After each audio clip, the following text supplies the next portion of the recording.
bad storm or a wrong turn from a survival scenario.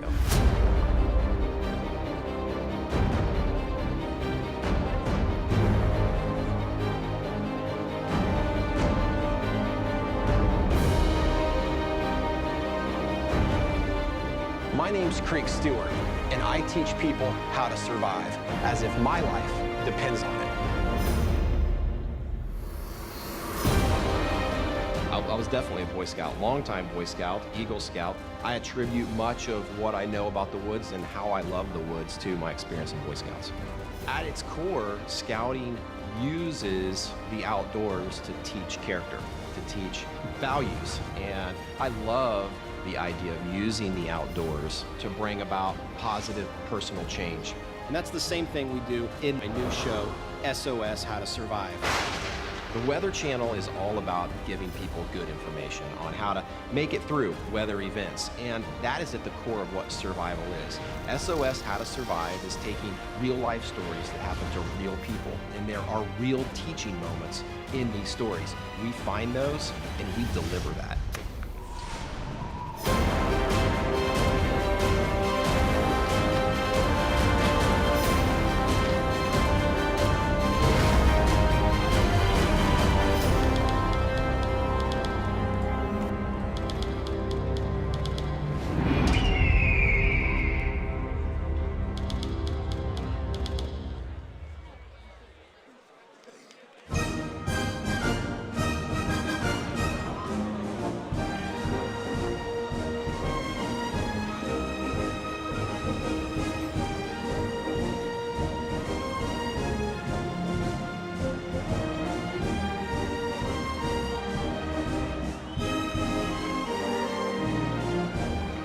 Oh, there we go.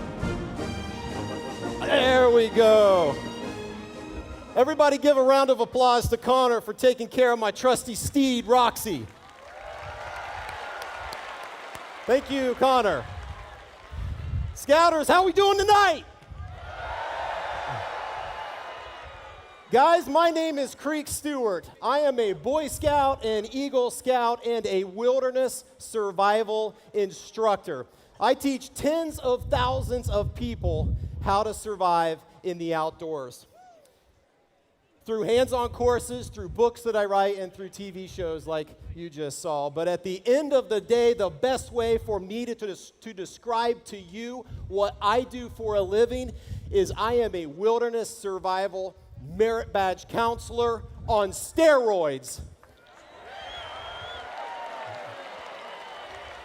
As I tried to think about what could I possibly say tonight to add value into your lives, I kept coming back to the most popular question that's asked of me. It seems no matter where I go, no matter what I'm doing, someone always asks, Creek, how is it are you able to do what you love for a living?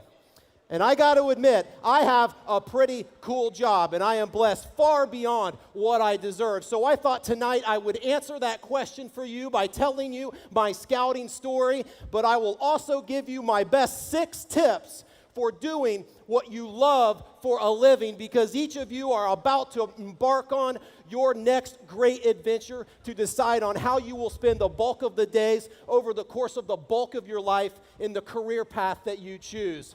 Scouters, my story all starts with the Wilderness Survival Merit Badge. How many Indiana boys do we have in the crowd tonight? My brothers. I earned my Wilderness Survival Merit Badge at Camp Maumee in Indiana, and it would plant a seed in me that would ultimately bloom and blossom into an incredible career in the wilderness survival training business. I went on to earn many more merit badges. My Eagle, I graduated from high school. I went to college at Butler University to study pharmacy. Wow, that's a big leap between pharmacy and wilderness survival. Some of you are wondering what the connection is. My parents suggested it. I didn't know what I wanted to do. No offense to my pharmacist brothers and sisters, but that was not my passion in life.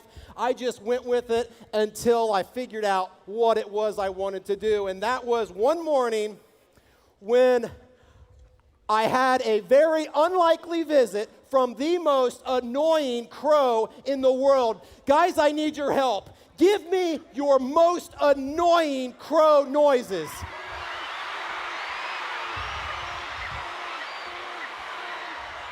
Wow. You guys are super annoying. You guys are so annoying, but not as annoying as my crow. This crow came and landed in a pine tree outside of my college dorm room at 5:30 in the morning, and it started to make the most god-awful noises that you can imagine in the world. It came back the next day, the next day, the next day. On the fourth morning, I woke up, I went over to the window, I threw open my window, I looked at Crow in his little beady black crow eye, and I said, Crow, I am going to catch you, and I am going to kill you. And I meant it. At this point, it was man versus beast. Or I guess the best way to say it to you guys is eagle versus crow. So I did exactly what you guys would have done in that moment. I reached into my desk drawer and I pulled out my Boy Scout pocket knife. I carved a trigger system from a branch in that pine tree. I tied a noose with dental floss and I baited that trap with bread from the cafeteria and set it in that pine tree before I went to bed and had big dreams of catching the most annoying crow on planet Earth. The next morning, I was not awoken by the sound of that crow, but rather the sound of my landline phone being yanked off of my desk and skipping across the floor because that's where I tied the other end of the noose. I jumped out of bed, I dove onto my phone, I grabbed the hold of the dental floss, and there it went. And looked at the other end, I caught the crow. The crow was on the other end of my dental floss noose. I started reeling it in, hand over fist, like my heart was about to pound out of my chest. I felt more alive than I'd felt in the previous 10 years combined. I got the crow up until about 20 feet of my college dorm room. I was on the third story. When I did, the crow fell down up against the building, okay? Now, if you think a crow makes annoying sounds when it's just sitting in peace on a branch, you can only imagine how annoying it was being dragged up the side of a building. Can you help me out? Give me your absolutely most annoying crow noises. Oh, man. You guys are the most annoying scouts in the world. How can you be so annoying? But you are not as annoying as that crow. Just as I got that crow up to the edge of my window, I looked up for a second, and when I did, my eyes shot across the courtyard into another room, and this is what I saw. I saw a girl looking back at me watching all of this unfold, okay? I couldn't tell by the look in her eyes whether she was absolutely horrified or whether she too was chanting, "Kill the stinking crow." I didn't have time to think about it. I got the crow to the edge of my window. I wrangled its crow's wings down. I grabbed a hold of its beak so that it wouldn't peck out my jugular. I looked into its little crow eye, and I was just about ready to snap his little crow neck. When the words of my scoutmaster rang in my ear, for some reason they said this to me a lot when I was a young scout. Creek, if you kill it, what? If you kill it, you've got to eat it. Well, I didn't feel like eating crow that morning, nor did I feel like field dressing that crow in my college dorm room, so I cut the noose loose from his little black crow foot. I looked him into his eye one last time, and I said, "Crow, if you come back, I will catch you again.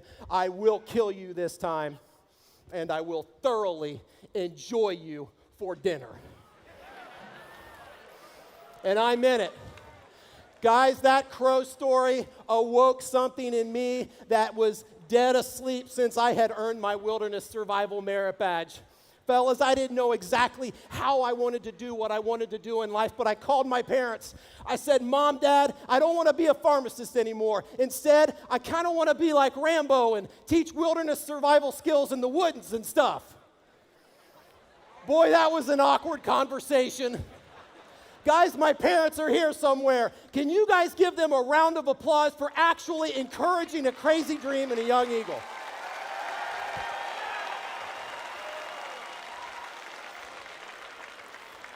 Guys, if you wait for the money, if you wait for more gifts or more talent or more time or more connections, you will never start doing what you love in life. So I started writing my first wilderness survival book right then and there. It took me 2 months to write. It was 90 pages long. I self-published it at Kinko's, and when I was done, I was so proud. I drove home. I said, Mom, I changed into my Boy Scout uniform. I said, Mom, take a picture of me. Here's my book. I'm a wilderness survival instructor and author, and I'm about to be rich. I did exactly what you guys would have done in that moment. I took out an ad in the back of Boys Life magazine. There is my ad in 1998, in between Bike Monkey and Sea Cars, and Sea Monkeys. Want to see it? Want to see it a little bit bigger? Save Yourself, free survival booklet. Guys, if anybody in this audience bought that book for $15, I will pay you 5 times your purchase price so that I can get it back and burn it, because I have learned so much since then. Guys, no one bought my book. I'm sorry, no one bought my book, but I wasn't discouraged. I said, if they're not going to buy it from an ad, then I will teach a wilderness survival course, and I will try to sell them my book face to face. And so that's what I did. Here's a picture of me pre-ponytail teaching my first wilderness survival course. And I want you to look right up in front there. There's a little scouter, fellas. The Boy Scouts have been with me in my story since the absolute very beginning. Through that story and over the course of the next 15 years, I would learn so many life lessons about doing what I love for a living. And I would like to share my top 6 with you right now. They go fast, so pay attention. You guys must be breathing heavy, because I think it's your hot breath that is making me so hot and warm. I'm sorry, this is a little weird, but I've got to shed a layer. I've got to take this off. I gotta take this out, take off my, all right. There we go, that's a little bit better. I feel a little bit more comfortable. Guys, my first life tip for doing what you love for a living is some people will think you are crazy, but you have to push forward anyway. Trust me, when I told my friends and family I wanted to be a wilderness survival instructor, some of them actually laughed at me. But I pushed forward anyway. Guys, my second life tip for doing what you love is what makes you feel most alive in life probably has something to do with your passion and what you should be doing for a living. Guys, my next life tip is one of the most important. Do not miss this one. Bring your Boy Scout pocket knife with you to college. It was instrumental in all of my dreams coming true, and it may be for you too. Guys, your body heat is emanating up on this stage like crazy. This is weird. I gotta take another layer off. Man, one more layer. I promise this is gonna be the last layer. There we go. Now I'm starting to feel more like myself. Let's get this layer off. There we go. Fellas, my next life tip for doing what you love for a living, you've got to be willing to do the things that other people are not willing to do. And a lot of times that comes down to good old-fashioned hard work. One thing I've discovered is that sometimes the difference between just living and doing what you love for a living is just a little bit of extra hard work. Guys, my second to last tip. Well, I've got 2 more after this. A scout leaves no trace in the woods but he or she leaves as big of a trace as possible in the world. Guys, I got into this business because it was fun and I wanted to feel like Rambo. I'm still in it 20 years later because I found a way to add value into the lives of other people. You will get into doing what you love for a living because you love it and it's fun, but if you do not find a way to add value into the lives of other people, it will not give you long-lasting, sustaining fulfillment. You leave no trace in the woods, but leave as big a trace as possible in the people that you interact with and in the world. Guys, this lesson right here, I could have heard so many times in my life. A scout is not perfect, but should strive for perfection every single morning. Scouters, you are a human scout. You should wake up every morning and strive to achieve and be the 12 points of the scout law, but you are going to make mistakes both personally and professionally. Those mistakes and shortcomings and when you fall short do not define you. The moments when you get back up and push forward toward your dreams anyway and try to make a difference in the lives of other people is what really matters. Despite your mistakes, you are not perfect, but you should wake up every morning and strive to be. Guys, I must be heating you up. I must be heating you up. This is my last life tip, but I'm about to pass out of a heat stroke. This is so awkward. I'm sorry. This is so awkward. I have got to take these pants off. Oh.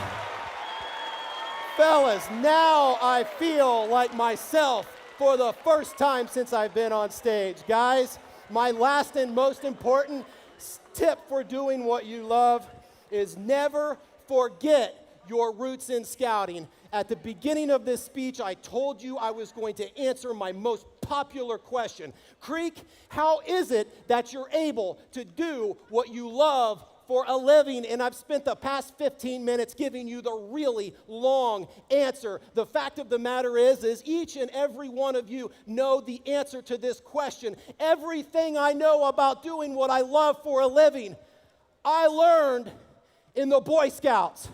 God bless you and God bless the Boy Scouts. Thank you. Thank you. Creek, thank you for your message. As an Eagle Scout myself, I can truly appreciate some of the challenges and adventures you have faced. Thank you for sharing your story with us. Appreciate you, brother. As a token of our appreciation, we'd like to hand you one of the green wristbands from the Jamboree. Thank you very much. Much appreciated. And we're going to share more with you and everyone here at the Jamboree, more about what exactly these wristbands mean later in the show. But one more time, give it up for Creek.